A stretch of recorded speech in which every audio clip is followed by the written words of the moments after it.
hard to stop the avalanche that is going to come with the Hag. And then there's add-ons that just really push her beyond, such as Rusty Shackles and everything else that she has. They're just really good, amazing add-ons for her that really amplify her power to an extent where it's very difficult to beat a good Hag. There's not too many Hag players, and that's why I say she's very underrated. I feel like a lot of people don't give her enough credit, but played well, a Hag is very difficult to combat. And sure, you can use flashlights and things to disarm her traps, but it's such a tiny niche of players that would be doing that it renders the Hag very, very strong. And for that reason, we're putting in the A tier. She definitely deserves the respect, and back in the days I used to put her in the B tier. I really do think that the Hag belongs in the A tier. Next on the list is the Doctor. Now, the Doctor is a very interesting character. He is what I would say one of the more balanced characters in the game. You don't really have a lot of those characters in the game right now. It's a good killer to get into and to learn, and you still will perform well. At the same time, though, there are things that you can counteract the Doctor. He might be a little bit annoying to play against, but when all is said and done, he's nothing as scary as a nurse, so to speak, or a hillbilly. He is a very nice killer and has everything that a regular killer would need. Where he lacks in the sense of map pressure with speed, he makes up for it in his static blast, where he can blast around, figure out exactly where survivors are at, and go for the next chase. If you're tier 3, you get the generator, so it helps you with generator time. And when it comes down to pallet looping and just looping in general, he can shock you with shock therapy, and you won't be able to drop the pallet. Window we can chase it. So fundamentally speaking, he has everything that a good killer would need. However, there is counterplay that you can use against him. Negate his power by dodging his shocks and things like that, falling a little early, dropping pallets a little early, whatever the case may be. And of course, there's a spice of RNG that could mess up the Doctor in some cases, but all in all, the Doctor's I think he's a good killer, but as I mentioned, when it boils down to it, he still is going to be basically a killer. He's going to be running around, and you're going to get your standard cases as you do with people like Trapper and the Wraith, and while his power does amplify him a little bit more, it's still going to counteract him. It's not going to be like or something like that, but definitely a solid B tier character, and I think most of us can agree with that, unless you're a Doctor base and you might be A tier, which probably all base. With that being said, it is now time to talk about Huntress. Now, Huntress from back in the days used to be a character that was always in the A tier. I always thought her power was absolutely amazing, and one of the first projectile wars that we've seen in the game, I always held her at a very high standard. I often compare her power to a lot of the other projectiles that we have now, and every time I think about it, I always put the Huntress on top. I think she is a very, very, very viable character, and a lot of people, again, don't give her as much respect as she deserves, because you don't really see too much Huntresses going on.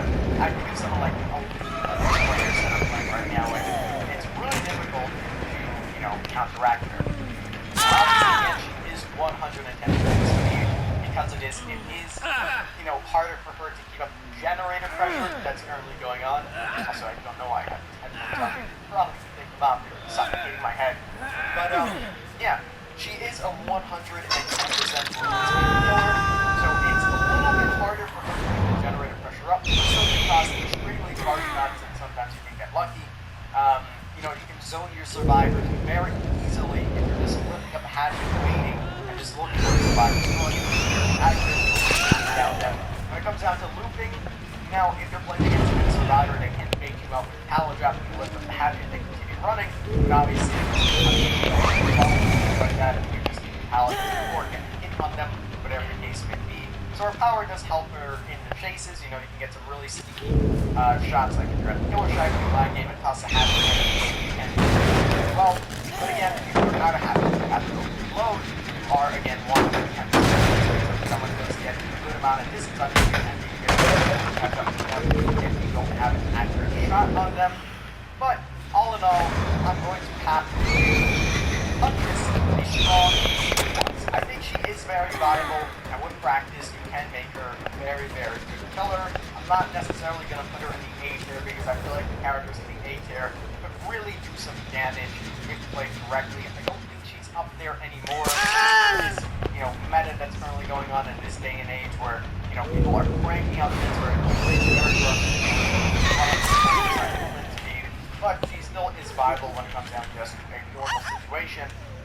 just, chasing a survivor and getting it down quickly. When it comes down to basement pressure as well, or hook pressure, she has it, and again, for that reason, she's in the strong plus category. Next on the list is Leatherface. Now, Leatherface is one of my favorite characters to play because he's absolutely just so fun. And I'm so happy that he's back in the days he used to be a killer that was all the way at the bottom, just like Freddy, and they gave him the whole kitchen sink, they threw it at him, and he became a lot more viable. So much so that he is one of the more viable killers in the game. His power is absolutely amazing. You can knock down multiple survivors, and you have a very long distance to actually hit them. You have 3 charges in order to survive. So if you're looking around something, you either get the pallet stun, or to break up the pallet, or you knock them down. Obviously, if there's multiple survivors around, you can also knock down multiple people. If you're in a basement or if you're unlimited space there, something like this for a bar of time, and that can be counteracted with his power. Now again, this is a killer, so you can move around certain pallets, and similarly to Hunters, if you bait out a pallet, you might grab the sock and break it, you can continuously run, but you have to be careful, because if you continuously use the stun, he might be able to catch up to you as he does move a little bit faster. Now obviously you can bump into things, but that will be on your own downplay, your own fault, if you are bumping into things, you need to know how to use your chainsaw. Survivors can try to use that to counteract your power, so it's a little bit complicated in that sense. But when it boils down to it, that power of just knocking down survivors and knocking down multiple survivors at a time, and things like that, really outweighs the fact that he's just 150% killer and can't all the jet prioritize. If you play your cards right and the minions against are relatively close when it comes down to the end game, it's very hard to stack up. Number one thing that you can do against him, obviously, is vault, but then, if you waste your vault, use 3 vaults, it's pretty much game over for you, and if you're in the dead zone, it's pretty much game over to you, similar to Hillbilly.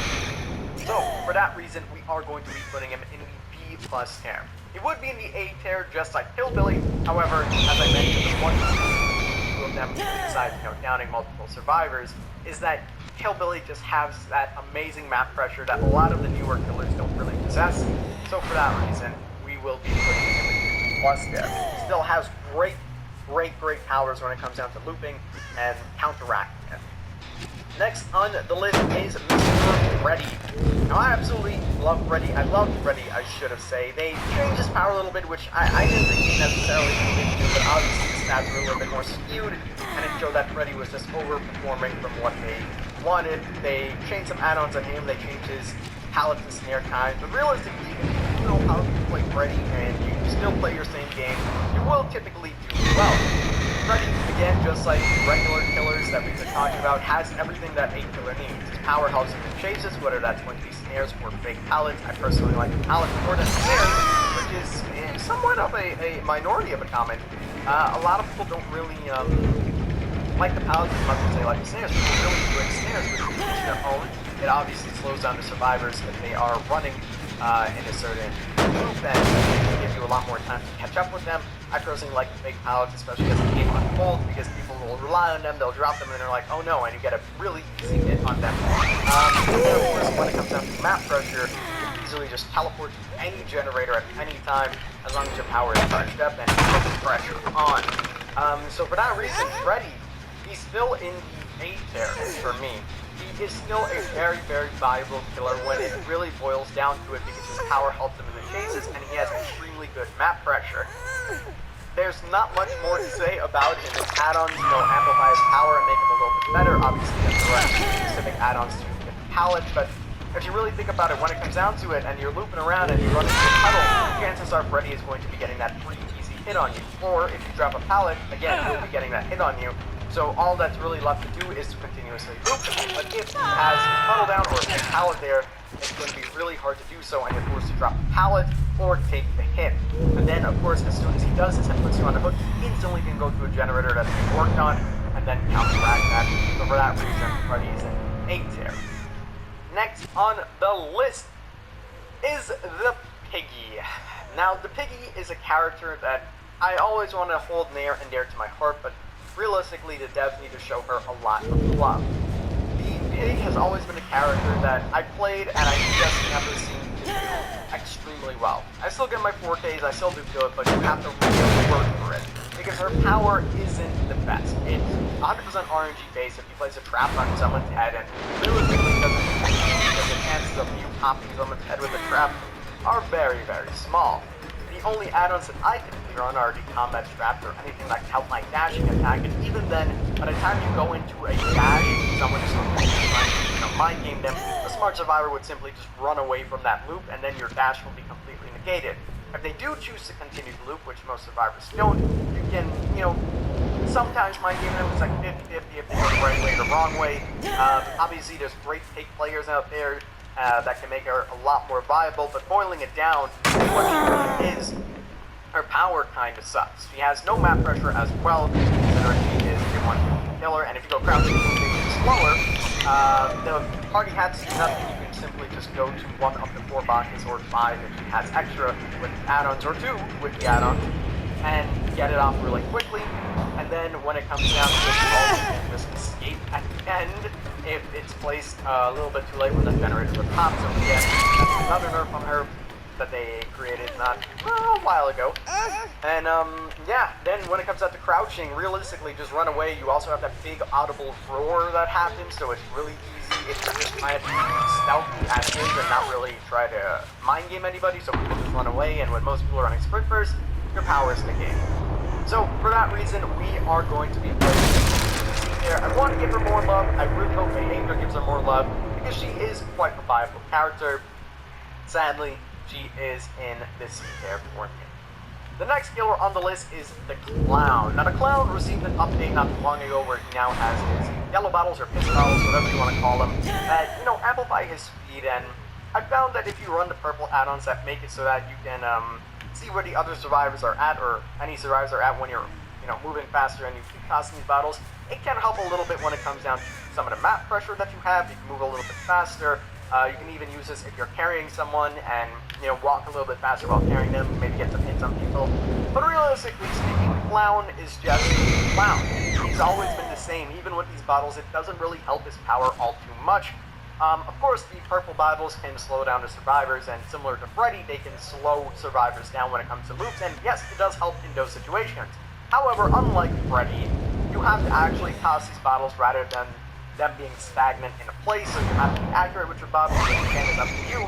But survivors can easily dodge these bottles and go around, especially if you're tossing very hard shots, and they can drop pallets prematurely, which will, still render his power a little bit useless, because you can either just avoid the loop completely and go to a different section, or you can just drop the pallet really early, and then when it comes down to it, Clown is just 115, so you're getting your standard chases that you normally do. You still can loop him around, you still can get your vaults, and sure, he can get some hits on you if he tosses the bottle at you, and it slows you down from making it to a vault or a pallet. You're just the same old Clown, the same old power, doing the same old thing. For that reason, Mr. Clown is going to be in the tier.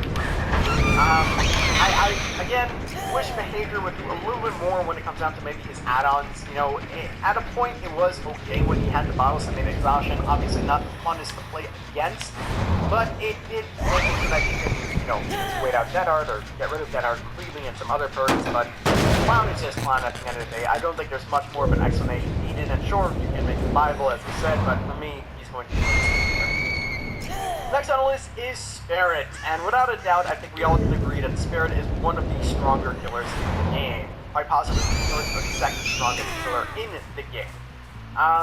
Spirit has, again, everything that a good killer needs, and then some. She has the ability to, cut her loop down very shortly when survivors are trying to run away from her. She can just activate her power, or even stand still and fake using her power to make it viable. When it comes down to map pressure itself, you can phase and move faster and find where the survivors are at, and so much. And then on top of that, then some, is that survivors don't even know.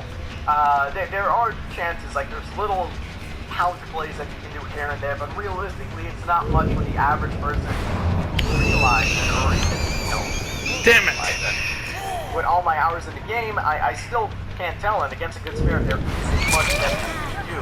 Now, just like any killer, she is 110 and she does have to loop around, but as I mentioned, you can literally just stand still and the survivor would start second guessing if she's actually teleporting, if she's actually, standing still, whatever the case may be, and a smart survivor would just run to her pallet, through the scratch marks, maybe walk a little bit, but even then, the spirit can just see if you're moving any grass, if you're making any noise, whatever the case may be, and pinpoint you exactly, even though she can't see you, and knock you down. She has everything that a good killer needs, and for that reason, we're going to be putting her in as Spirit. I'm sure you guys all know where Spirit would have lied on your tier list. Maybe some of you guys had her in A, maybe some of you guys, debate that she's not better than Nurse, or is it better than Nurse? I'm not here to debate that. I'm just here to say that Spirit is one strong, badass killer. Next on the list is the Legion, and speaking of strong, badass killers, the Legion is not a strong, badass killer. They're quite the opposite of that. I've never, ever figured out how to properly use the Legion powers to door. Yes, of course, you need to stab people and stab them and get your power going and knock somebody down, but realistically, the way my Legion games go, at least for me, is that I found maybe one person, they're never in groups, and if they are in groups, they always have exhaustion first. Extreme person makes it so difficult where they run to a loop, and you might just snap in the first person, and you have to completely leave that person that you just injured, which they have to mend, which obviously gets you some time, so you can opt in to chase them, but if you still chase them, they're just pretty much injured, and you just have a standard chase. And if you don't, you can run to a different survivor, which probably by then are by a vault or a pallet or whatever the case may be with their exhaustion perks, and you have to stab them, and then you run some abuse process. By the time that happens, everyone just moves out because they know they're playing against a Legion, not just being in groups.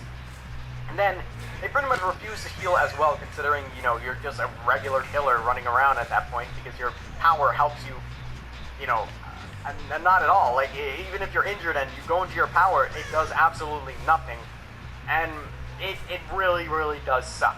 It really, really does suck. And I'm sure you can make Legion viable. Maybe you can get the deboom timer to go down a little bit more and get the killers or survivors to die a little bit faster. But realistically speaking, most games you spawn in as Legion, you hit somebody which your fail frenzy, everybody runs away, you can't get the second hit, or if you do get the second hit, you then have to commit to one of the chases because you won't be able to make it to somebody else, and then you're just in a regular standard chase. I'd rather play Trapper at a point like that because your power is completely useless. And sure, you can get some map pressure by using your power and running to somebody, and if you stab somebody, you know where they're at, but that information means nothing if you are just going to be chasing them normally. And for that reason, we're going to be putting the Legion in the D tier. I just don't like the Legion. Maybe I'm a little bit biased, but it is what it is. It's a subjective tier list, after all. Next on the list is the Plague. Now the Plague is another balance killer, I would say, in the game, similar to a Doctor or some of the other characters we're going to be talking about soon. I would say that she is a pretty balanced character. With the patch that they made, where she now has a automatic Wild Purge ready to go at her disposal, and if you run something like the Apple and you always have that going, it negates the ability of the survivors to just remain injured if they are infected and just carry on doing what they do. Similar to Legion, she does have to be infected to the and her power is completely useless if you're just using her standard power. However, unlike Legion, she has a second part of her power where she can go into Wild Purge and survivors. Now, back at the BTB, when she actually moved faster, that was a very, very crazy sight to see. For a long time, the agreement said I have to play that literally use the lens and you're just a regular killer, rendering her just as Legion. But now, with the add-ons that you can use, or you always can use those add-ons, but now with the add-ons plus the base that they've given her, it is quite nice. I always think it would be amazing if they gave her ultra rare, where every generator popped automatically just got it. It would be quite nice. But for what she is right now, she's pretty balanced. You are doing your standard phases as you do. You can infect survivors, and obviously your projectile, so you don't need to be right on top of them. So you get them injured, if they refuse to heal, you can get your power later on, and you can easily just knock them down. And even if they are fully healed up, you can, puke on them, and as soon as you do, even if they get some distance, your Vile Purge does have a good, pretty decent range, and if you're at certain loops as well, you can just vomit over it and knock you down at some loops. If you're at a regular loop where you have walls in the way, she still can get some very tactical plays on you. But again, as I said, she is just a regular movement speed killer. You still can get some good moves in on her. You can still refuse to heal, and even if she gets a power, you can avoid it for 6 seconds or stun her out of that power, and that's why I think she's balanced. She has enough counterplay in order to go against her to make her, not as strong as she could be, which again, you would have to avoid that as a killer, but she also has good upplay to her and a good upside to her, and I think she's just a really good balanced killer. For that reason, Plague is in the B tier. Next on the list is Ghostface. Now, Ghostface is a very interesting character, and I think Ghostface, over time, has been one of the killers that people have been knocking down a couple of heads, and I respect it. I respect the opinions of others, but I think that Ghostface is still a pretty viable character when using the right add-ons and using your power correctly. If you are playing on any map and you just use your power, lean over, you can get survivors pretty quickly to being exposed, and with that, you then have to chase them as a normal killer, but most players tend to freak out when they are exposed, dropping pallets prematurely, not taking as much calculated risk, because they know they will be down in one hit. And this fair that Ghostface brings is very awesome because it makes it so survivors constantly, play a different game. If the survivors are obviously smart and they don't really care about that because they know they're not going to be getting hit anyways, it is a much more tall task because at that you are just a 150 killer. You're a regular killer. Obviously, you have the powers of stealth, as Lee puts it in her videos, to go and to knock these survivors down and maybe even grab them from generators. But survivors are going to be very aware, and they're going to have their awareness up when they know they're going against Ghostface. So that really doesn't work too well. You still can get maybe some sneaky hits in, or someone's on the hook and you want to be around. Sure, you can use your power there as well. The thing that I do like about Ghostface is that you can pretty much 99% everybody that's walking around. You can 99% of them are being exposed, and the next time you see them, you can easily just use your power, catch them in a dead zone, knock them out really quickly, and that nice one-shot ability just makes him an amplified trapper or wraith or whatever you want to compare him to. That's just a regular 150 killer, even maybe clown, because you have that exposed side on you, and that really carries a lot of where we're going to place him on the tier list. But again, as I mentioned, he's just 150 killer. He doesn't have any map pressure whatsoever, so Jets will still be popped, and when it comes down to 1v1 chase, you still can just move normally because his power necessarily doesn't help in the chase unless you're exposed and you panic. But that is up to the survivors, and if the survivor doesn't do that, then there's not much you can do. For that reason, we are going to be putting Ghostface in the B tier. I think he belongs in the B tier. Back in the days, I used to put him a little bit more high. The issue that I have with Ghostface is that his power is infinite. There's been moments where I get kicked out of my power and the person's like behind a wall, which sucks. And then there's times where the survivors are looking at me and I can still just expose them.